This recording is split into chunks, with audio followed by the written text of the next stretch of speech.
evil anymore. And I never realized that I was actually protecting evil people by not just speaking on my experiences and the truth. But today is the end of that. For all of those that have been hiding behind their lies and their wickedness, and I know about it, be prepared, because today is the day that some of you are about to be exposed.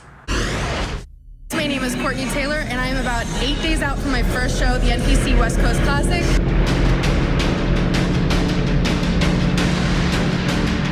Don't touch me! What is going on? What are you gonna get this mad at me when I'm apologizing to you? It was very toxic. This is all proof with my own eyes. I heard calls.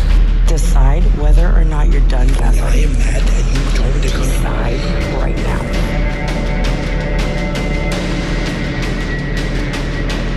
I can't feel my arm. What, ma'am? My boyfriend is dying of that. Ma'am. Yeah, you should go. Because you just killed your boyfriend. Yeah, you did. We are charging 26-year-old Courtney Taylor Clenny with 1 count of second-degree murder in Christian's death. It's the case of self-defense or murder. That's what a jury will have to decide in this trial.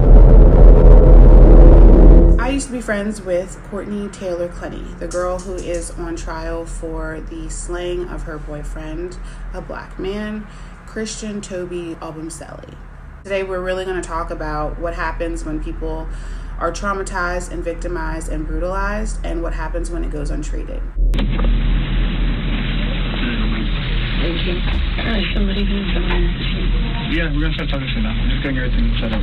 Sorry, I'm not trying to be like, I'm just like, I just cannot believe the way my day went. Yeah. It's way worse than I just really want to get to the hospital. Yeah. We'll talk to you now. I desperately want to get to the hospital. Right. I mean, either way, so you don't rush, you still wouldn't be able to see him at this point, obviously. You still what? You wouldn't be able to see him at this point, so that way you don't have to, because you're still working, you're still taking care of him, it's a process, so they don't I just want to be there when I can. So, yeah, once we'll talk about we'll talk about it, okay? Okay. Give me 1 second. Thank you.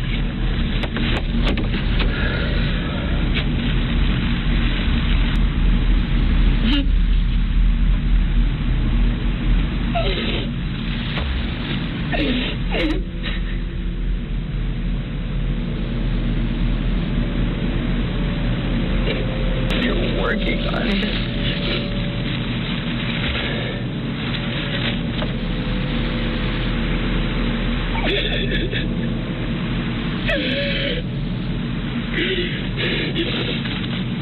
You're working on him.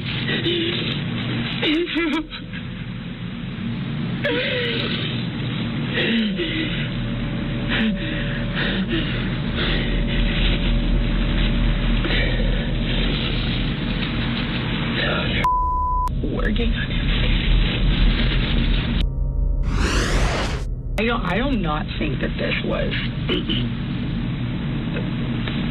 I don't know. I really don't know if this is justified at all. I actually don't know.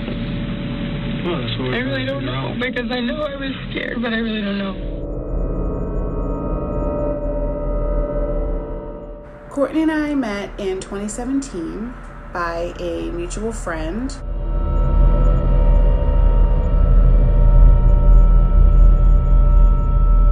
Living in Los Angeles. She just moved from Texas, and both of these girls, my friend and then Courtney at the time, were part of the same team. There's IFBB and there's NPC, for those that don't know. Courtney was a national qualifier, so she was hoping to become pro. At the time, she was dating Sean Flexitron Roden.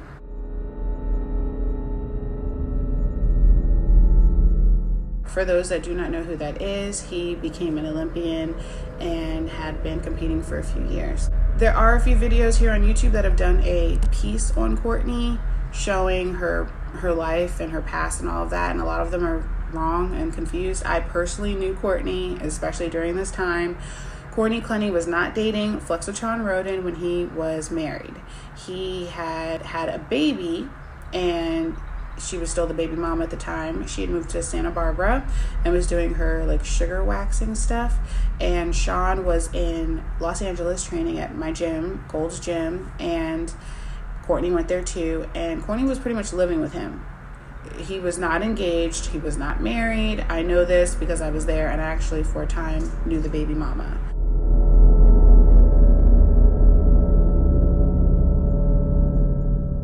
I was there for some of the text messages between the baby mama and Courtney, and they both thought that the other was not in Sean's life.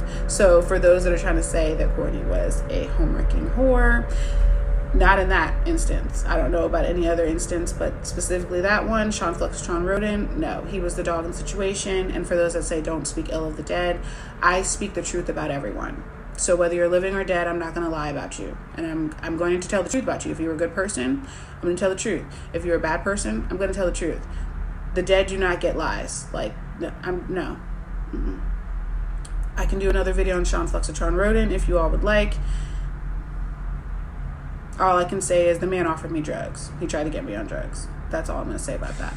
And yeah, as God is my witness, who was sitting there when I was sitting in his apartment, he offered to stick me with HGH. So there's that. Anyway, I knew Courtney during that time when she was training to do her next competition, and she was having troubles with Sean. And that spring/summer, they ended up breaking up because she was tired of the lies and the back and forth, and she realized that he was talking to her and his baby mama at the same time. So she broke up with him, and we just started hanging out. We became instant friends that night that we hung out with our mutual friend. We went out in West Hollywood to the Sky Bar, and then we kind of hopped around West Hollywood, and we just hit it off immediately. And pretty much after that night, we started hanging out almost every day. At that point, I was doing influencing, and I didn't have like a 9-to-5 job or anything, so I just kind of spent my time with Courtney, and we had a lot of fun for a while. All right, so look at this beautiful girl. Do you need me to call? So, I had some food heated up, and one of my dogs just ate my part because she left it on the counter. On the bed.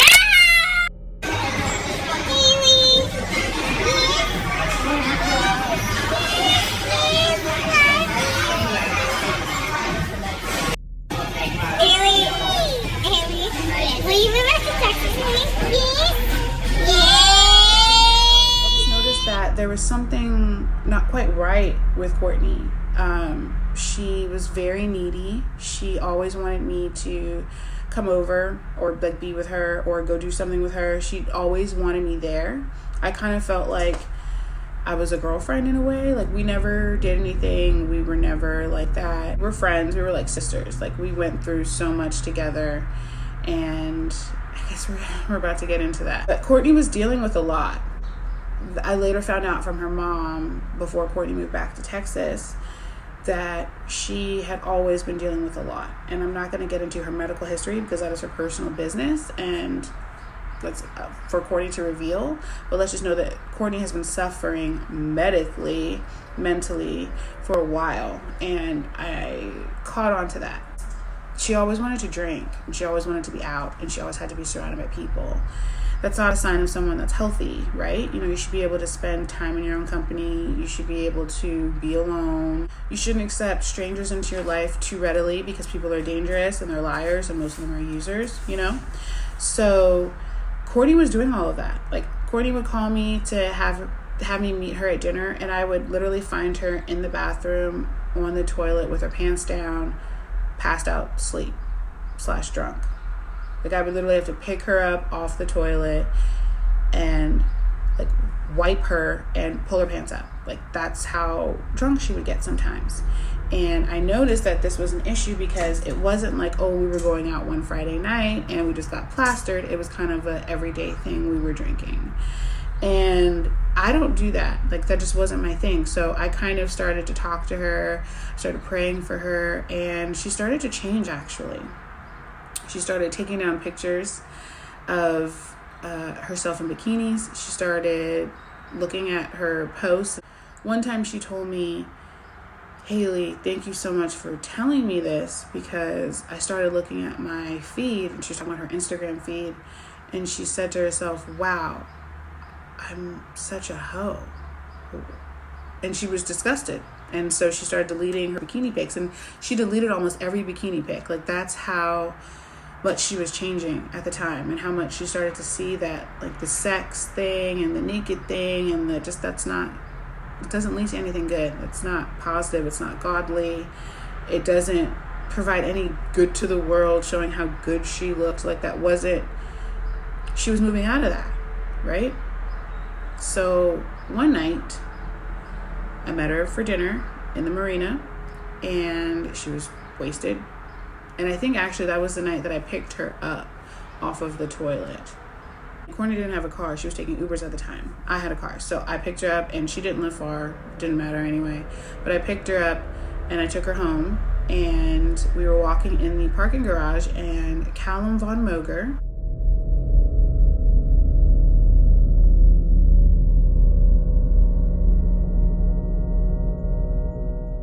pulls up in a small, tiny convertible. I remember thinking, why is he in this tiny car? It's like a huge dude in this tiny car. But it was a convertible because I remember we were able to walk up to the vehicle and just talk to him. And she said, oh my gosh, that's Calum. Calum went to Gold's Gym, where we both went. And Calum was in kind of our circle of people that were big in the industry. She was excited. She wanted to hang out with him. So we started talking, and I was going home because I was really, really tired, and I was taking her up to her place to go to sleep because she was drunk and needed to go to sleep, but she wanted to hang out with Calum. So I pulled her over to the side and I said, girl, you are really, really drunk. I don't really think this is a good idea. And she said, oh, it's fine. Like, I think he's cute. It's okay. And I said, well, are you okay having sex with this guy? And she said, yeah, that's fine. I said, okay, well, maybe tell this guy that you're not one to play with and that you're going to be watching. And, she's just going with this one guy. They're both grown. She's grown. I'm not her mom. I can't, like, handcuff her to the bed, Just let her go. She said she's okay with having sex with him. What's that? That's, like, the worst thing that can happen, right? Like, she goes home with this guy. She has sex with him. She said she wanted to. She has a crush on him. He's a big famous guy in social media. For those that don't know, Calum Von Moger was like the new Arnold Schwarzenegger. So he's like the biggest guy in bodybuilding, or one of the biggest guys. I mean, when you're the new quote unquote Arnold and you're, making movies about being the new Arnold. So I'm thinking, okay, well, the worst thing that can happen is they have sex. Oh, well, he's single, she's single, they're both adults, whatever. So I went up to the car, she gets in on one side, I go to Calum's side, and, he's laughing and joking, and I'm like, yeah, he's cool, like, nothing's gonna happen. There's, like, nothing's gonna happen. But I feel myself telling him, I was like, do not mess with my friend. Do not hurt my friend. Do not do anything to my friend. I'm trusting you with my friend. And I remember as I was saying this, like, to this day, I remember saying this because I remember thinking, Hayley, why are you being so dramatic? Like, dude, this is not a movie, This isn't a movie. Nothing's going to happen. Stop being so OD. Little did I know that these demonic assholes were really going to turn this into a movie. So back shaming with the what? Frank McGrath, the Rat, Raw McGraw.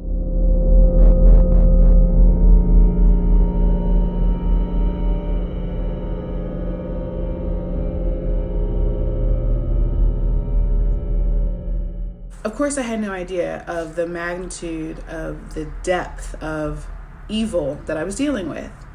Like, I was literally dealing with Satan and his minions, and I had no idea. Trying to be a good friend, trying to not be too much, trying to not be the crazy Christian, trying to not be the wannabe mom, like, she's not your daughter, let her do her own thing. I let my friend go with this monster.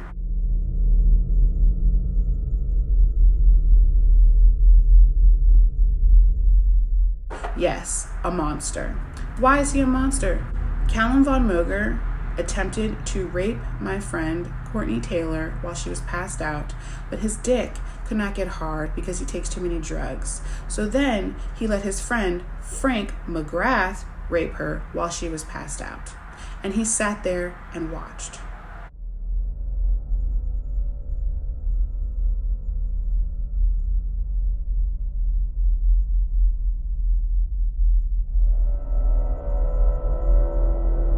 Calum, when you watch this, remember, I know you remember my face. I know you remember when I came up to you in the gym after you had raped her or attempted to rape her and let your friend rape her, and I came up to you and I told you how disgusted I was. I know you remember my face. Remember that night when I told you, do not test me, do not try me, do not hurt my friend, or I will come for you. This is it. 2017, that's 18, 19, 20, 21, 22, 23. You've had 6 years, bro. You haven't come out with anything. I haven't heard an apology. I haven't seen you in jail. You haven't done no prison time. And when I say apology, I mean a public apology. Not apology behind closed doors when you think no one else is listening to Courtney. And for those that do not think that I'm telling the truth, to those that are so stupid to think that I would come out on camera to accuse these people of these heinous crimes without proof, you're dumber than I thought. Because I know there's going to be people that are saying, oh, she's just lying. Oh, she's doing this for clout. Oh, I don't need clout from a rapist. I don't need clout from a murderer. I'm doing just fine on my own. But see, I told you that I was going to come for you. And I told you that I would get you. And I had no idea as I was speaking that the Lord was literally speaking prophetically through me. God was speaking prophetically through me that night, 6 years ago. Because he knew what you were about to do. And he knew that I was the one. You got the right one. You came to the right one. Courtney had the right friend on that night. Courtney had the right friend actually after that as well. Because after you did that to her and you drove her home as if nothing happened, she ended up getting raped the next night too by another guy at a bar. For those that don't know, when you're drunk and especially when you are passed out, you cannot consent. You cannot consent. She's passed out. We're having sex with corpses now. We're having sex with people that are passed out that can't consent. Is that what we're doing now? Okay.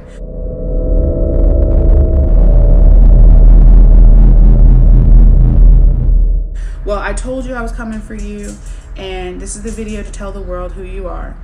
And for those that didn't think that I had a video, here's the video. Hello? Callum? Hi, how'd you know it was me? You're the only Australian that I know, Callum. Okay. Yeah. What's up? What's going on? Yeah, not much. I just saw your message, and I wanted to call up and just say that I felt bad and just wanted to see how you're doing. Yeah, that was a really fucked up situation. I was just gonna ask you, like I was so intoxicated. Like, why didn't you stop your friend from like raping me, Callum? Look, I'm sorry.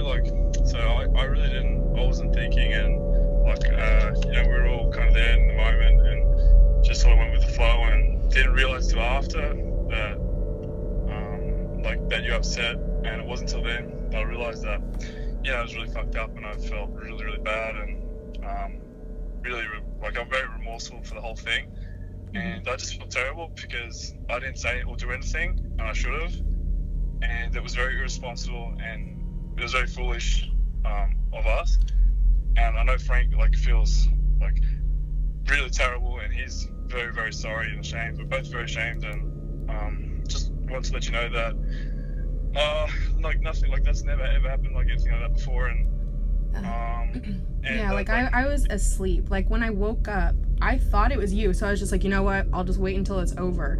Then you stood up and it was Frank, and you were sitting right there on the couch, bitch. You were sitting right there on the couch. I felt it was kind of because we did that before, and I was horny, but afterwards I couldn't get an erection. I felt really bad, and I was like, oh, I don't know what to do. We were having sitting there, and I was like, I just don't know what to do. And so look, I know it's really bad, and I take I feel responsible and just terrible about the whole thing. I just wanted to say that how sorry I am, and if I could make it up to you in any way, or I don't know what to do except to say I've got there's no excuse for those actions, and I feel really, really terrible, so bad. Yeah. Is that why you washed my clothes? Were you trying to get Frank off of my clothes? I washed your clothes before we left my place. I said you had I think a bit of you spilled some food or something on your jumper, and I said, hey, do you want to wash your clothes? Because I just put it in the washer. Okay. Yeah, that, and then I gave you my clothes anyway, so, but I remember, because when I saw you, like, oh, you've got messy clothes, and then I just chucked it in the wash. That's what I normally do after the gym anyway, I just chuck everything in the wash. So, I figured, yeah. Alright. Well, Courtney, like, I'm seriously, like, it's almost like I feel like kind of depressed about how bad, like, I feel about the whole thing. Yeah, you don't even know, dude. You don't even know. Today, the last couple of days have been extremely difficult. Like, I feel like I'm just watching somebody else, like, live my life for me. Like, this is, like, I understand that you feel bad, but, like, this is so much of a bigger deal than you can even, like, imagine. What, is there anything I can do? Like, is there anything, I really don't know how to carry on with this. Like, I can't move forward until I talk to you, really, and just wanted to hear your thoughts, and I don't know how I can make it up, or how I can make anything better, or what I can do to right the wrongs. I'm really lost. I really don't know what to do, Courtney. It's just like I'm pretty shocked. Really, I'm pretty ashamed about the whole thing. So. Okay. Well, I'm at home with Hayley right now, my friend.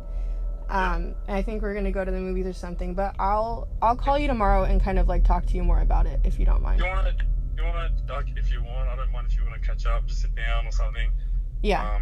I'd like to apologize to your face and just tell you, and that's fine by me. But yeah, okay. Okay. Well, I'll talk to you tomorrow. Okay, no worries. All right. Thanks for calling. Okay, no worries. Bye. Bye. You heard that right. Listen, the next night she didn't want to go to the police, but because of my sexual assault history and me never telling the police about my issues, I always vowed that I would be there for a friend and tell her that she should stand up for herself and that she should go to the police. So that's what I did. I told Courtney, no girl, you're going to the cops, I'll go with you, but you're going to the cops. We're telling these people, like, that's happening. So she said she didn't want to go that day. She wanted to go the next day. I said, but Courtney, you have stuff inside of you that needs to be scraped out. She said, okay, I promise I won't take a shower. So she said she wouldn't take a shower. I had to go. I left. And that night I come back to check on her, and there's a guy there that she met at the bar that she told what happened, and he pretended to be all nice and caring and ended up raping her that night too. His name was Reggie. He was black. So she was raped by, attempted rape, raped by 2 white guys and then a black guy within 36 hours of one another. After that rape happened, I freaked out and I said, we're going to the police right now. We went to the police that night. We sat at the Santa Monica Police Department for, I think, it felt like forever. We didn't get out of there till like 3 or 4 a.m. that morning. And while we were there, we told them what happened with Calum, we told them what happened with Frank, and we told them what happened with Reggie. And Calum, we were sitting there thinking, like, how are we going to get evidence of this? How are we going to get evidence of this? And Calum ended up calling Courtney, because Courtney didn't have his number. Calum ended up calling her, and something told me, film this. So I filmed it. And Calum admitted it. Calum admitted to trying to have sex with her first and not being able to get hard. He admitted to then getting off and letting Frank try, and then allowing Frank to have sex with Courtney while she was passed out, unconscious, and watching. Courtney told me when she woke up and thought it was Calum. And then when he finished, she pulled away and she saw it was Frank. And she freaked out and she looked over and she saw Calum just sitting there watching Frank pump and dump on her while she was passed out. So these are the monsters that you all are supporting. You know, everyone's wondering why Calum took this big long break and why he's going crazy. Because he's evil. Because people that do evil things get haunted by demons. That's why. Because people that do horrible things don't get rest. There's no rest for the wicked. Okay? Not only rest, it will drive you crazy. When you do things like murder people, Courtney, when you do things like rape people or try to rape people or sit there and allow other people to rape people, you get haunted by demons. You do go crazy if you have a soul. So everyone needs to pray for Calum. They need to pray for Frank, and they need to pray for Courtney, because these are 3 people that are going through so much demonic activity and are covering it up for the world, and the world is praising them. If you go to Courtney's page before all this happens, everyone's praising her for doing porn. If you go to Calum's page right now, everyone's praising him for, I don't know, coming back from being crazy, from being a jerk. Like, I don't understand how the wicked prosper. It's absolutely insane. But today is the day. It's over. Like, I'm done.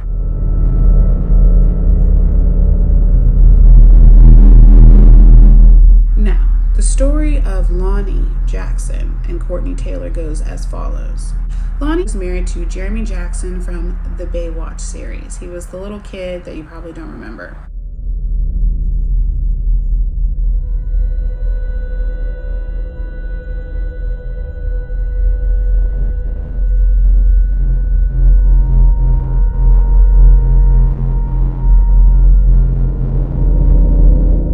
Jeremy Jackson and Lonnie Jackson went through a crazy, pretty public divorce not too long ago, with recordings of their conversations leaking, of Jeremy yelling and screaming and essentially like abusing her.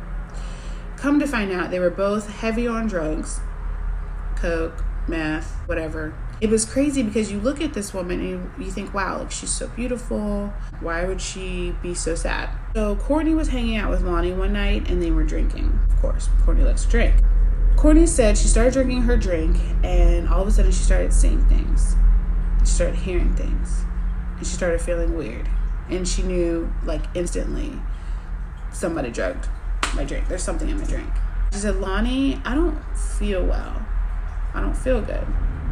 And she said that Lonnie turned slowly. Like the crazy, creepy smile that you've seen in horror movies of demons, that is what she gave her. And ever since then, she said she's seen demons. She's heard demons. She's seen horned shadows. Things have touched her in her sleep. She asked Lonnie, what did you give me? What did you do? And Lonnie told her. She put meth in her drink. I didn't even know you could put meth in a drink. I didn't even know that was a thing. And you think, wow, really? That sounds a little far-fetched, until you do a little research on Lonnie Jackson and you see that she's been homeless for the past 4 or 5, 6 years. And that's out.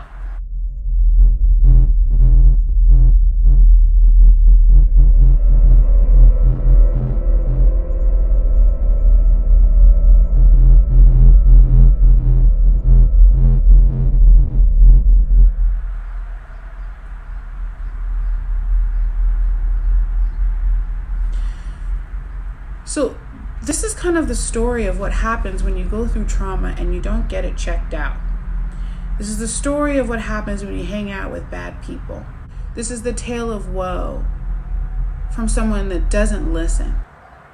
When someone tries to tell you about demons, tries to tell you about God, and when someone tries to tell you about Jesus and the fact that we are not fighting flesh and blood, but spirits of wickedness. This is not a flesh and blood war. If it was a flesh and blood war, I would have been able to see that Calum was evil and wicked, and I never would have let my friend go with him. Had I not been living for myself in my 20s instead of living for God like I am now and listening to him. God is the one that told me that I had to do this video. This is not something that I wanted to do. This was 6 years ago. Some may think, why are you bringing about this now? Because my friend is in jail. And if we're going to get punished for things, everybody needs to get punished. If my friend was able to be victimized by multiple men within 36 hours and no one's punished, I feel like if one person goes to jail, they all need to go to jail. Now, did Calum and Frank put the knife in Courtney's hands and tell her to stab her boyfriend? No. What they did was they killed her soul. They allowed and imparted demons into her spirit and into her realm that have stayed with her to this day. They haven't done anything to rectify the situation at any point. They haven't come clean. She's sitting there still dealing with the demons whispering to her, still dealing with the shame and the frustration and the anger and the hurt, because she is trying to figure out how to breathe and survive moment to moment. And you have these assholes on social media just living their lives, or these guys having public breakdowns and chasing people with machetes allegedly, Calum, and trying to jump out of windows, allegedly, Calum. And you have all these people supporting these wicked people. When in reality, if Calum had taken your sister or your mother from you and said that they would take care of them, and then let one of his friends rape your sister or your mother or your friend, I don't think that you would be cheering him on. I don't think that you'd be like, oh my gosh, why is he so sad? Calum, you're amazing. No, Calum, you need to be in jail. That's why you're so miserable, because you know you need to be punished for the things that you've done. And people are going to say, well, he said sorry in the video. What else do you want from him? I want him to be in jail. Criminals say sorry. They still go to jail. This wasn't a tiny crime. He didn't steal bread. He let my friend get raped. These aren't little crimes. These aren't little things that just happen and it's like, oh, you know, this stuff happens every day. Unfortunately, rape does happen every day. I'm a victim of assault two times, my freshman and senior year of college. This isn't that though. This isn't like some little thing. This is literally a conspiracy. These two grown men conspired to take advantage of this intoxicated girl when it is illegal. You cannot give consent when you're that intoxicated. And if we wanted to pull tapes and say, well, how do we know how drunk she was? Well, the restaurant has tapes. And my cell phone with all the text messages, everything from the police and Courtney and Reggie, that has timestamps and dates. We could pull those tapes if we wanted to see how drunk Courtney really was that night. The story is a culmination of a whole bunch of lost children in a generation that doesn't seem to get it or care. You know, you have these atheists and these feminists and these godless people going around acting like they have the answers, when in reality things like this happen. They don't even know that it's happening, and or two, they think that they can handle it in some, like, you know, through the justice system. The Santa Monica Police Department has the recording of Calum admitting to these crimes, and he's never spent a day in jail. The news hasn't even reported on this. But the news is reporting on Courtney, who stabbed her boyfriend, and people say, well, that's murder, as if rape isn't murder of the soul. So multiple rape isn't important. And everyone online, I see these things online of people talking about saying how Courtney should be killed, or they should just kill her. And I'm like, you don't even know anything. You don't even know who Christian was. You don't even know. They're just like, well, she killed someone. That is bad. Murder is bad. You should not kill. That's up to the Lord. For any woman that's ever been through drama, been raped, been stressed out, been abused, Christian was not paying bills. He was living off of her. He was cheating on her. He was abusing her. There were multiple witnesses stating that they saw Christian charging her, using his fists at her. She asked him to leave multiple times. The police said no, they can't get him to leave. So she was just losing her mind. When she could kick him out, he would sleep in the lobby. Like, what in the bum nonsense is this? I know I would have lost my mind. I don't know if I would have killed the man, because I've never killed anyone and I've been upset. I've had men try to live off me. I've had men try to abuse me. I've seen my mom get beat up. Okay, so I can't stand a bum man. I can't stand a bum ass man. I can't stand a man that wants to live off of a woman. I can't stand a man that makes less money than a woman, that wants to treat the woman like crap. Like, that's how these men are out here. This man was doing porn on Courtney's channel and still living off of her. What? Say, well, did you hear the recordings of Courtney? Yes, I heard the recordings of Courtney. I told you she was unstable. This is why we stopped being friends, because she was unstable. I moved away because I saw that there was danger. This man is literally recording her, calling him the N-word, and he's refusing to leave. Who does that? A crazy person. He was crazy too. There was something wrong with him. There's something wrong with that guy. Nobody does that. Who does porn with their girlfriend and lives off the girlfriend, doesn't pay bills with the girlfriend, cheats on the girlfriend, abuses the girlfriend, refuses to leave the girlfriend's place of residence? But what? People say, oh, he wrote letters. Narcissists do that. It's called love bombing. For those that have never been with a narcissist, he kind of sounds like one. And like I said, no, murder is wrong. Killing is wrong. Courtney could have gotten out of the situation a few ways. If we were still friends, I would have told her, girl, break the lease, pay the fee, move into your parents' house, and then he'll be homeless in 20 days because there will be no apartment. There were ways to go about getting rid of this guy. But Courtney wasn't in her right mind, and has not been in her right mind for a long time. And I say that as someone that loved and cares about her deeply. She needs to heal. She's not right. Courtney has been multiply raped. Courtney has been abused. Seen her abusers and rapists get off as if nothing happened. Seen her abusers get off in the public space, been abandoned. When me and Courtney fell out, it was over some petty crap. You know, we were in our early 20s, so we were stupid. But I don't want to start crying, but I cry and I think about that to myself. If I fought to, you know, stay in her life more. Because we fell out because I was going towards God. And she wasn't. She wasn't there. And you can minister to someone, but you can't fellowship with darkness. And so I was going one way and she was choosing to go another. One of the things I'm going to share about our relationship was she told me that I reminded her of her grandmother, because her grandmother was a woman of God. And she always told Courtney about God. And I always told Courtney about God. And I always talked to her about God and Jesus and being the person that God wanted her to be, because she was special. And that's why the devil was fighting so hard for her, because she is special. And look where she is now. You know, she chose, honestly, an abuser to be in a relationship with. I believe that Christian Toby Obumseli was an abuser. I do. I believe the eyewitness accounts.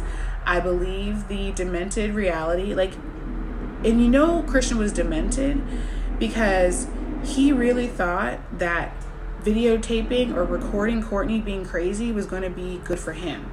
When in reality, when you hear someone saying, I want to kill you, and threatening you and hitting you, and they stab you and they call you a nigger, and you still stay, that says something about you more than the abuser, the fact that you stayed.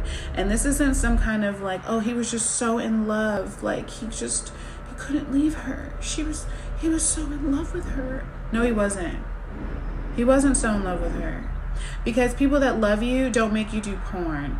People that love you don't do porn with you to try to pay the bills. People that love you don't live off of you. People that love you don't use you for money. People that love you don't abuse you. Okay? People that love you don't do these things. People that love you respect you. So when they ask you to leave, they leave. You can tell in his videos when he was recording, he was so excited to get her on camera saying these horrible things. And it's why are you so excited to get them on camera, but still stay in the vicinity of the abuse? That's weird. No one else thought about that.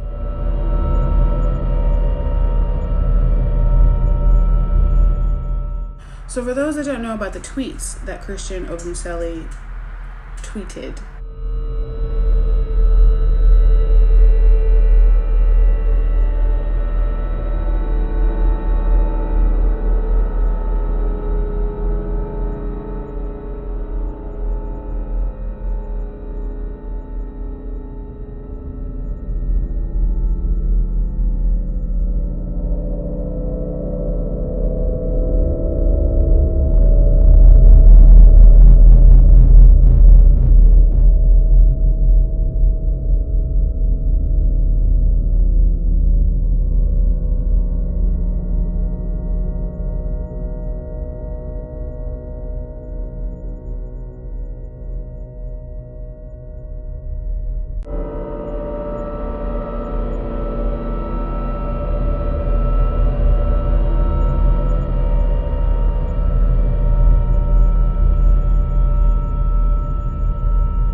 and spoke about, essentially, you can do the research, but essentially Christian was really, really ignorant. He was a self-hating black man, hated black women, which is really ignorant and stupid. That also tells you about the psyche of this man. This man is so stupid, or was so stupid, that he not only hated himself, he hated his own mother, his own grandmother, his own beautiful cousin or sister or whoever that lady was that came on the news talking about how sad they were. He was talking about you. Beautiful and awesome as you look, young woman from the Obumseli family. This man was talking about you. Tell everybody that you were ratchet, and that your hair was ugly, and that you were just not good enough. You don't compare to white women. That's sad. We're tired of being disrespected. We're not your war horses or war dogs. We're not just going to be whooped. you know, any other time, and then when you need us, we're gonna come to like fight and battle for you. Like, that's over. Okay, very, very sorry to Christian's family. I'm also wondering why Christian didn't feel like he could come to your place or your house instead of staying at Courtney's place when the police had been called and she didn't want him there. And I'm a little bit confused as to why he stayed, because I mean, I've been in bad relationships where I literally left. Like, left when the man was at work, just cut them off, just whatever, you know what I mean? He was stabbed in the leg and he still didn't leave. You guys, there's something wrong here.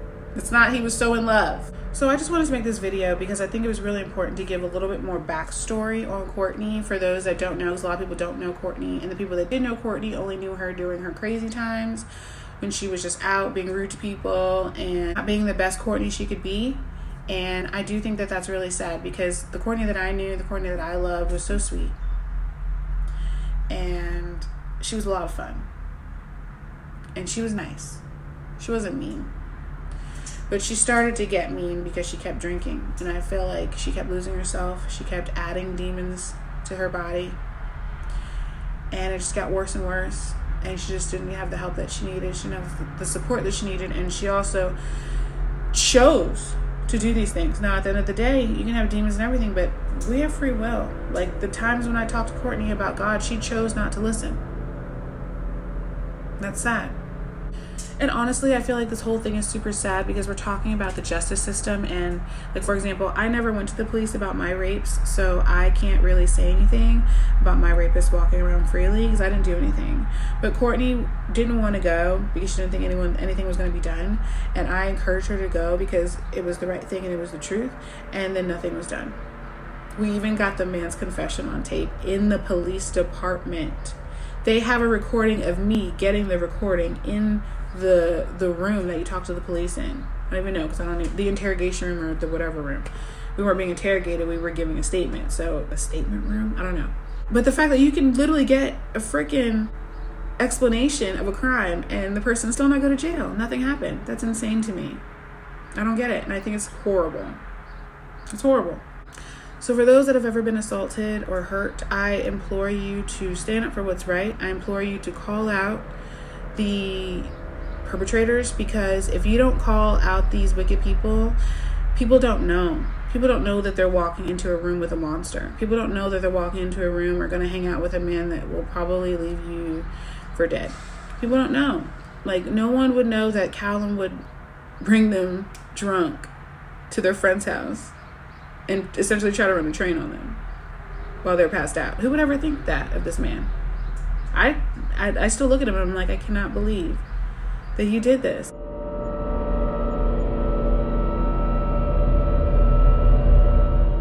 And you're just running around as if life is okay. You know, Lonnie is homeless, living the crack life.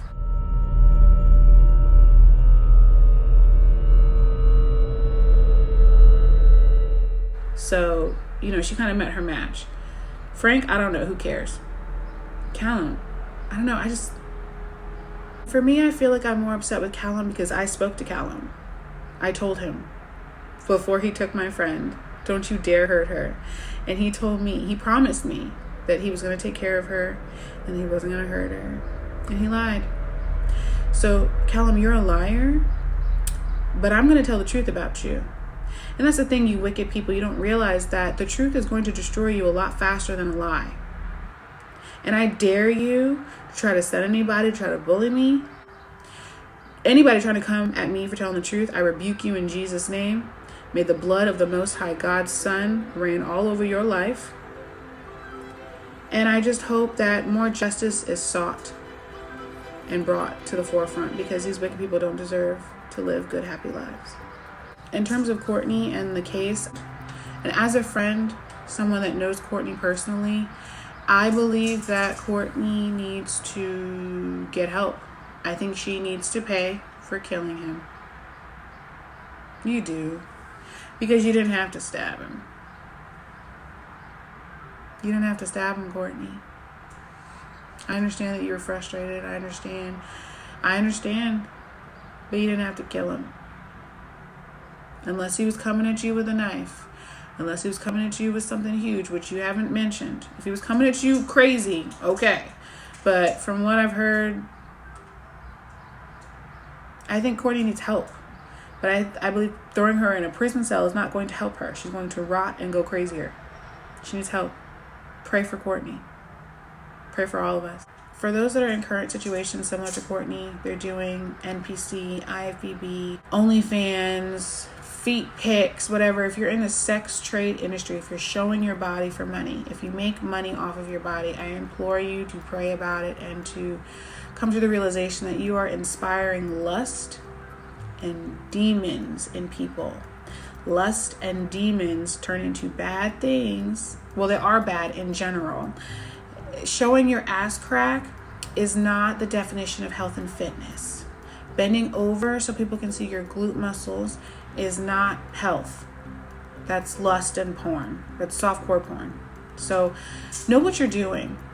Call it out for what it is and know what you're doing, or just stop being fake. This is not a pathway that leads to goodness or righteousness or holiness or a good life. And for those that are interested in why Calum and or Frank McGrath have not been arrested, please contact the Santa Monica Police Department for the case of Courtney Taylor, because I have no idea. I have no idea. I don't get it. But if Courtney's going to jail, I think people that raped her should go to jail too. And people that have admitted to colluding and conspiring and attempting to rape a girl that was passed out should go to jail too. If we're going to tell the truth, we need to tell it all. Tell it all. Or shut up. We don't need any more liars. We don't need any more evil people. We need people that are going to do what's right, no matter what it costs. And this is not going to benefit me at all. I didn't want to make this video. I hope you all learned something from this video. I hope you all can see a little bit more into who Courtney is, what happened to her, what she could have been, and what she still could be. I hope that you pray for everyone that I mentioned in this video. Pray for Calum, pray for Frank, pray for Courtney, pray for Lonnie, pray for me. This is really dark stuff, and it's a lot deeper than so many of you know. And the whole industry, the bikini pro industry and the whole porn industry, it's a lot darker than you guys think. For those that are in it, I implore you to get out before it's too late. And for those that support these rapists, I hope you stop. Or otherwise, think of them doing this to your mom or your sister. Because they do these things and they don't care to hit. Yeah. Oh. That man's cheating on me. Look at his butt. He bit my face. Batman, be careful. Aw, so wait, don't show a hole. She's a hole in her butt. You